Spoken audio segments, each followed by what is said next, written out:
엘리사가 다시 길갈에 이르니 그 땅에 흉년이 들었는데 선지자의 제자들이 엘리사의 앞에 앉은지라. 엘리사가 자기 사환에게 이르되 큰 솥을 걸고 선지자의 제자들을 위하여 국을 끓이라. 한 사람이 채소를 캐러 들에 나가 들포도 덩굴을 만나 그것에서 들호박을 따서 옷자락에 채워 가지고 돌아와 썰어 국 끓이는 솥에 넣되 그들은 무엇인지 알지 못한지라. 이에 퍼다가 무리에게 주어 먹게 하였더니 무리가 국을 먹다가 그들이 외쳐 이르되 하나님의 사람이여, 솥에 죽음의 독이 있나이다 하고 능히 먹지 못하는지라. 엘리사가 이르되 그러면 가루를 가져오라. 하여 솥에 던지고 이르되 퍼다가 무리에게 주어 먹게 하라. 하매 이에 솥 가운데 독이 없어지니라. 한 사람이 바알 살리사에서부터 와서 처음 만든 떡 곧 보리떡 20개와 또 자루에 담은 채소를 하나님의 사람에게 드린지라. 그가 이르되 무리에게 주어 먹게 하라. 그 사환이 이르되 내가 어찌 이것을 100명에게 주겠나이까? 무리에게 주어 먹게 하라. 여호와의 말씀이 그들이 먹고 남으리라 하셨느니라. 그가 그들 앞에 주었더니 여호와께서 말씀하신 대로 먹고 남았더라. 할렐루야. 주님과 동행하는 복된 하루 되시기를 바랍니다.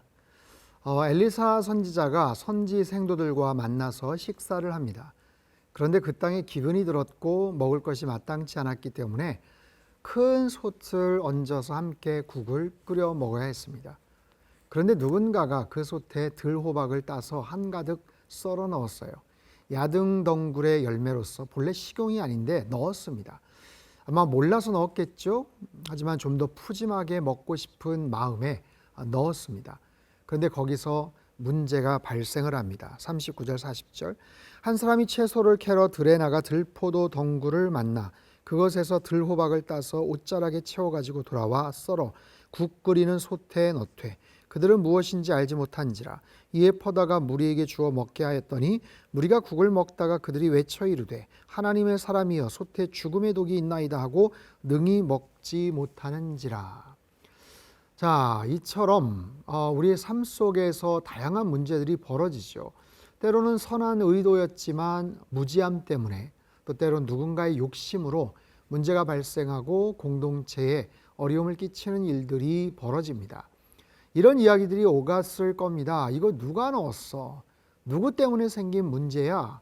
원망하고 서로 불평했을지도 몰라요. 아무개가 그랬대. 또 당신은 왜 쓸데없이 그랬어? 라고 추궁하면 그 사람도 나를 할 말이 있지 않겠습니까? 야, 나도 잘하려고 했지. 나 괜찮은 줄 알았지. 야, 우리 함께 먹으려고 했지. 나도 어쩔 수 없었어.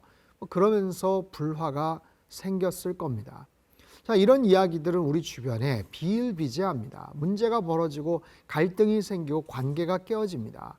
그래서 서로에게 책임 공방을 하죠.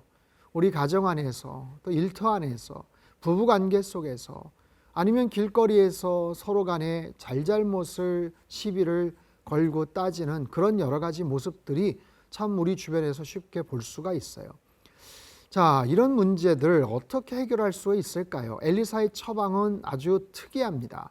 가루를 가져오라고 해서 넣었더니 독이 없어졌어요. 자, 이 가루 41절 엘리사가 이르되 그러면 가루를 가져오라 하여 솥에 던지고 이르되 퍼다가 무리에게 주어 먹게 하라 하매 이에 솥 가운데 독이 없어지니라. 아마 밀가루였을 텐데 이것이 해독제가 되었습니다. 여러분, 그 밀가루 자체의 능력이 있던 게 아니에요. 마치 모세를 통해서 마라의 쓴 물이 그 나뭇가지를 던질 때 단물이 되었던 것처럼 이 밀가루나 나뭇가지의 능력이 있어서가 아니라 그렇게 하신 하나님의 능력 때문이죠. 본문의 이야기를 포함해서 성경에는 수많은 해독제에 관한 비유와 상징들이 소개가 됩니다. 해독제가 없다는 것, 즉 백신이 없고 치료제가 없다는 것, 여러분 이건 얼마나 두려운 일입니까?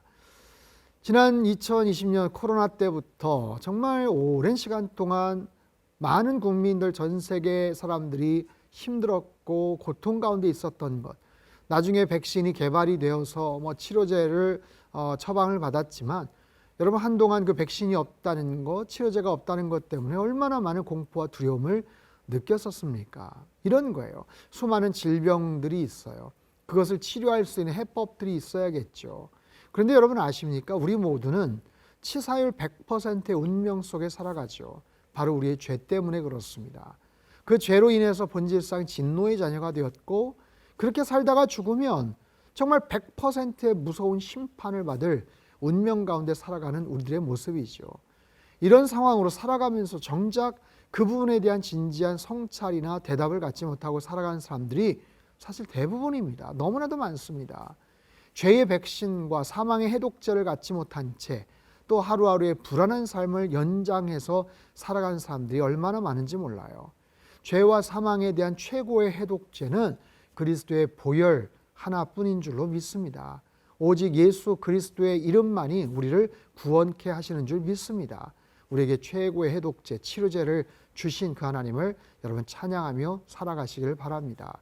우리의 삶 속에 발생한 수많은 문제들, 괜히 집어넣은 들호박처럼 그래서 망쳐버리고 못 먹게 되고 버리게 될 그 문제들 앞에서, 그래서 서로 책임 공방을 하고 누군가를 원망하는 관계 속에 이런 참된 해독제를 여러분 제공하시기를 바라요.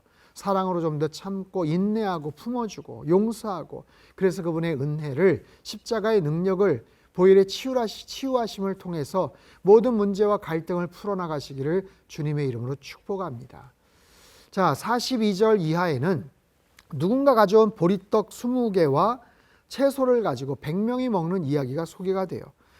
한 사람이 바알 살리사에서부터 와서 처음 만든 떡, 곧 보리떡 20개와 또 자루에 담은 채소를 하나님의 사람에게 드린지라. 그가 이르되 무리에게 주어 먹게 하라. 처음 만든 보리떡. 이것은 처음 익은 보리를 통해 만든 떡이에요. 첫 수확한 것을 하나님께 드리고자 하는 마음으로 드린 예물이죠. 여러분, 떡이 얼마나 컸을지 모르지만 장정 100명이 먹기엔 턱없이 부족했을 겁니다. 그럼에도 하나님의 사람 엘리사는 자신 있게 말합니다. 나눠주어라. 먹고 남을 것이다. 그리고 정말 그들이 먹고 남았다고 성경은 말합니다. 그리고 그것이 여호와께서 말씀하신 대로였다. 44절. 그가 그들 앞에 주었더니 여호와께서 말씀하신 대로 먹고 남았더라. 자, 엘리사의 말은 개인의 느낌이나 생각을 말한 게 아니죠. 하나님께서 주신 마음이었고 하나님 주신 말씀이었습니다. 여러분, 하나님의 말씀은 반드시 성취됩니다. 누군가를 살리고 회복시키시는 생명의 말씀이죠. 오병이어로 5,000명이 넘는 사람을 먹이셨던 예수님의 모습과도 비슷합니다. 엘리사를 통해 나타난 놀라운 하나님의 역사를 통해서 많은 사람들이 하나님의 살아계심과 그 말씀의 능력을 믿게 되었죠. 사랑하는 성도 여러분, 보리떡 20개를 드린 사람도 참 귀합니다. 그것을 통해 한 끼 식사를 해결했다는 것을 넘어서 하나님 말씀의 능력, 공급하시고 채우시는 하나님의 역사를 드러내게 되죠.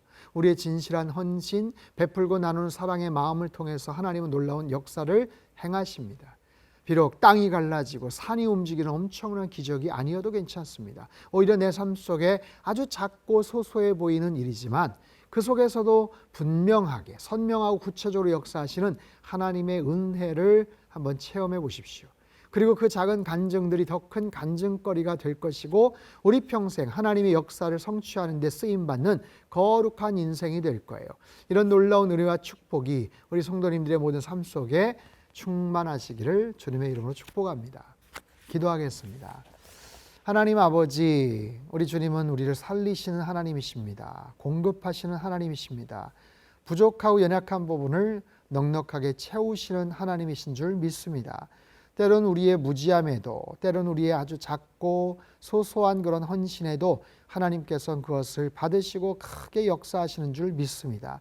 날마다 일상에서 주님의 뜻을 헤아리게 하시고 주님과 늘 교제하며 정말 성령 하나님의 뜻 가운데 덧붙임 받아 그렇게 살아갈 때 하나님의 놀라운 역사가, 하나님의 능력이 우리의 삶을 통해서 나타날 수 있게 되기를 빕니다. 하나님 함께해 주시고 오늘도 그 하나님의 놀라운 축복의 통로로 승리하며 살게 하여 주옵소서. 존귀하신 예수님의 이름으로 축복하며 기도하옵나이다. 아멘.